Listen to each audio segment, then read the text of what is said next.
تبلیغی جماعت پر اعتراضات اور جوابات۔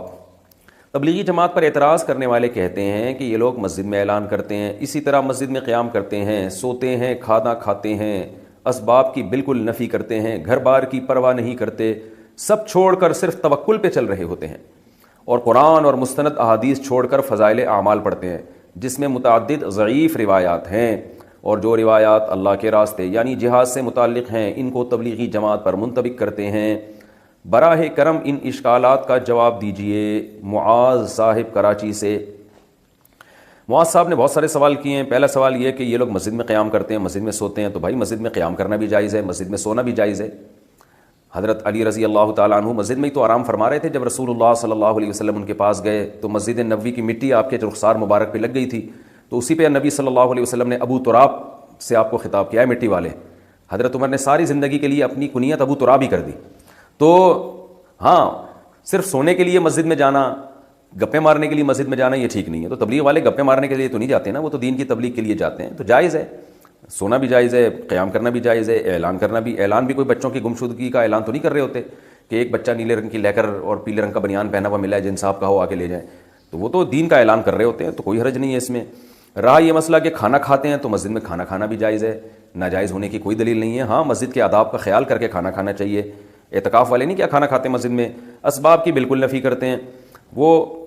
اچھا، یہ کہتے ہیں اسباب کی نفی کرتے ہیں، یہ اللہ سے ہوتا ہے، اللہ کے علاوہ سے نہیں ہوتا۔ تو یاد رکھیں، تبلیغ والے جب یہ کہتے ہیں نا اللہ کے علاوہ سے نہیں ہوتا، تو اس کا مطلب یہ ہوتا ہے کہ اصل کرنے والا اللہ ہے۔ وہ یہ نہیں کہتے کہ اسباب اختیار نہ کرو، اسباب اختیار تو کرتے ہیں، تبلیغ والے بھی تو اسباب اختیار کرتے ہیں۔ رائے میں ڈاکٹر بھی بیٹھے ہوئے ہوتے ہیں، کوئی بیمار ہو جائے گا تو ڈاکٹر اس کا علاج کریں گے، سیکیورٹی کا انتظام بھی ہوتا ہے، پانی کا ٹینک بھی ہوتا ہے۔ اگر وہ اسباب کی بالکل نفی کر رہے ہوتے تو وہ کہتے کہ نہ ہمیں پانی کی ضرورت، نہ واش روم کی ضرورت، بیت الخلاء بھی اللہ کرا دے گا، اور جناب وضو بھی اللہ کرا دے گا، پانی کی ضرورت نہیں ہے۔ اور باہر جو ہوٹل بنے ہوتے ہیں کھانے کے، ان کو بھی اڑا دیتے کہ چلو یہاں سے جاؤ، یہ سارے لوگ اللہ سے مانگیں گے، آسمان سے دسترخوان اترے گا۔ تو ہر چیز کا ایک مطلب ہوتا ہے۔ تبلیغ والے جب یہ کہتے ہیں کہ اللہ سے ہوتا ہے، اللہ کے علاوہ سے نہیں ہوتا، اس کا مطلب یہ ہے کہ اللہ کے علاوہ سے جو ہوتا ہوا نظر آ رہا ہے، اس میں بھی کرنے والی ذات اللہ کی ہے، تو اس لیے اصل نظر اللہ پہ رکھو، اسباب اختیار کرو، مگر دل میں یہ عقیدہ رکھو کہ ان اسباب میں جان اللہ ڈالے گا، اللہ نہیں چاہے گا تو پوری دنیا کے بھی اسباب اختیار کر لیں، کچھ نہیں ہوگا۔ تو یہ اصل کانسیپٹ ہے تبلیغ جماعت والوں کا، اور یہ بالکل شریعت کے عین تقاضوں کے مطابق ہے۔ ہاں، کوئی عامی آدمی جس کو علم نہ ہو، وہ اسباب کی بالکل یہ نفی کر دے اور وہ کہے کہ دکان چلانی نہیں ہے، بس اللہ رزق دے گا، تو پھر تبلیغ کے اکابر اس سے بری و ذمہ ہیں، وہ اس کا اپنا مسئلہ ہوگا، اپنا ذاتی وہ ہوگا۔ وہ تبلیغ والے جو علماء ہیں وہ ایسی باتیں نہیں کرتے، یا ان کا یہ کانسیپٹ نہیں ہے۔ تو اسباب سے ہونے کا مطلب کیا ہے کہ یعنی اسباب سے نہ ہونے کا مطلب یہی ہے کہ جیسے وہ ایک مثال بھی دیتے ہیں نا کہ آگ کا کام ہے جلانا، لیکن ابراہیم علیہ السلام کو آگ میں ڈالا گیا تو آگ نے نہیں جلایا، اس سے پتہ چلتا ہے جلاتا اصل تو اللہ ہے۔ اب اس سے تبلیغ والے کبھی یہ ترغیب نہیں دیتے کہ آپ بھی آگوں میں چھلانگ لگایا کرو، یا چولہا گھر میں جل رہا ہو تو چائے کا برتن رکھنے کے بجائے دودھ اور پتی کھا کے خود اس چولہے پہ بیٹھ جایا کرو تو اللہ اپنی مرضی سے تمہیں بچا لے گا۔ تو کبھی بھی نہیں ایسا کہتے بھائی آگ سے دور بھاگو۔ تو اس کو سمجھنا چاہیے کہ وہ کیا، وہ ذہن بناتے ہیں کہ اللہ پہ اعتماد کرو، اللہ پہ توکل کرو، اسباب اختیار کرو، مگر نظر کس پہ رکھو، اللہ پہ، یہ مقصد ہوتا ہے اس کا۔ اور یہ جو آپ نے بات کی ہے کہ جی وہ یہ کہتے ہیں گھر کی بار کی پرواہ نہیں کرتے، یہ بھی غلط ہے، کہتے ہیں سب چھوڑ کر صرف توکل پہ چل رہے ہوتے ہیں۔ کچھ لوگ ایسا کرتے ہیں، بالکل کرتے ہیں، میں نے بھی دیکھا ہے، بیوی بچوں کی تربیت کی بھی فکر نہیں ہوتی، ان کے بزنس کی بھی، کاروبار کی بھی، کھلانے کی بھی فکر نہیں ہوتی، چلے کے لیے نکل گئے، 4 مہینے کے لیے نکل گئے، پیچھے بیوی بچے دھکے کھاتے پھر رہے ہیں، کھانے کو نہیں ہے۔ یقیناً کچھ لوگ ایسا کرتے ہیں، مگر یہ کچھ لوگ تبلیغ کے اکابر کی اجازت سے نہیں کر رہے ہوتے۔ میرا خود تجربہ ہے، کراچی اجتماع میں ایک شخص آیا، یونیورسٹی میں پڑھ رہا تھا، بزرگوں کے پاس گیا کہ میں وقت لگانا چاہتا ہوں، 4 مہینے کے لیے جانا چاہتا ہوں، میں خود اس کا گواہ ہوں۔ ان کو مشورہ دیا تبلیغ کے اکابر نے کہ پہلے آپ اپنی تعلیم یا امتحان مکمل کر لیں، کیونکہ یہ آپ کا ورنہ ادھورا رہ جائے گا، اسے جیسے ہی کمپلیٹ کریں پھر آپ 4 مہینے کے لیے نکل جائیں۔ بعض دفعہ تو رائے سے واپس کیا جاتا ہے، پھر یہ بھی پوچھا جاتا ہے کہ وہ اگر بتائے نا کہ میرے گھر میں کوئی کھانے کا ذریعہ نہیں، آمدن کا ذریعہ نہیں، بس میں اللہ توکل نکل رہا ہوں، تبلیغی اکابر کبھی بھی اس کو نہیں جانے دیتے۔ تو اگر کوئی جا رہا ہے تو وہ خود سے کر رہا ہے یہ کام، آپ اس کو تبلیغ کے کھاتے میں نہیں ڈال سکتے۔ اچھا بھائی، اور یہ جو کہہ رہے ہیں کہ قرآن اور مستند احادیث کو چھوڑ کر فضائل اعمال پڑھتے ہیں جس میں متعدد ضعیف روایات ہیں، یہ بات بھی غلط ہے۔ فضائل اعمال میں زیادہ تر احادیث صحیح ہیں، ضعیف حدیثیں کم ہیں، اور جو ضعیف حدیثیں ہیں بھی تو وہ مسائل کے بارے میں نہیں ہیں، وہ فضائل کے بارے میں ہے۔ بہت بڑے بڑے علماء محدثین گزرے ہیں جن کا یہ کانسیپٹ تھا کہ ایک عمل کی فضیلت اگر صحیح حدیث سے ثابت ہو تو اس کی فضیلت کو 4 چاند لگانے کے لیے ضعیف حدیث پیش کی جا سکتی ہے۔ یہ تو بہت زیادہ ہے، طبی حدیث کی کتابوں میں صحیح حدیث کے ساتھ ضعیف حدیثیں بھی بھری ہوئی ہیں.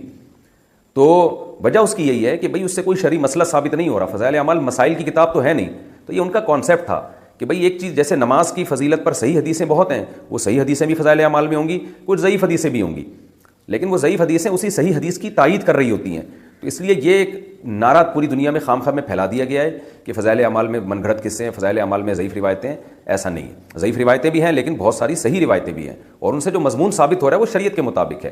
ہاں کچھ جگہیں ایسی ہیں جہاں مسائل ہیں اور اس میں ضعیف حدیث ہے, تو وہ غلط بات ہے, وہ پھر آپ علماء سے پوچھیں گے تو علماء آپ کو بتا دیں گے.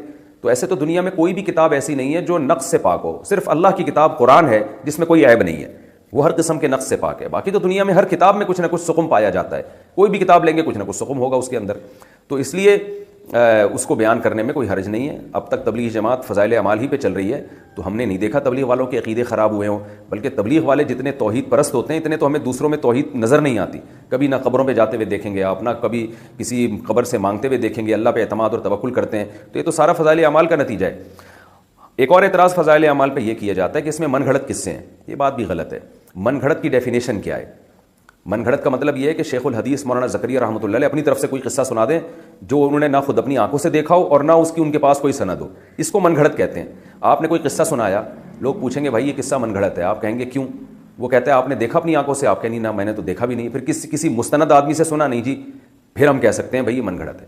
لیکن آپ نے ایک واقعہ سنایا, اگلا کہہ رہا ہے من گھڑت ہے, آپ دلیل دے رہے ہو بھائی میں نے خود اپنی آنکھوں سے دیکھا ہے, تو اب من گھڑت کہاں سے ہو گیا؟ یا کسی قابل اعتماد آدمی کا حوالہ دیا کہ اس نے یہ واقعہ بیان کیا ہے, تو اب من گھڑت نہیں رہا. تو فضائل اعمال میں جتنے بھی کرامت کے واقعات ہیں, جتنے بھی اس طرح کے واقعات ہیں جو محیر العقول ہیں, وہ کرامت کے واقعات ہیں.